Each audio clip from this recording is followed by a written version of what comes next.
is explain of the earth water heat pump. It looks you can start up by connecting. Then he starts violently. The cold water inlet goes to the air water heat pump. Then the hot water outlet goes to the bathroom. It prevents the water from frost or burst. Then the outdoor unit is an indoor unit that is proceed to the condenser.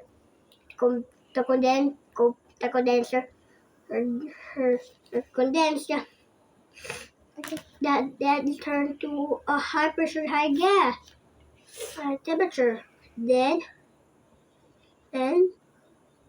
the fan turns to a hot dust air. And then look, the DC fan motors rotates to the air water heat pump. Then look, it's a brand new earth water heat pump. The end.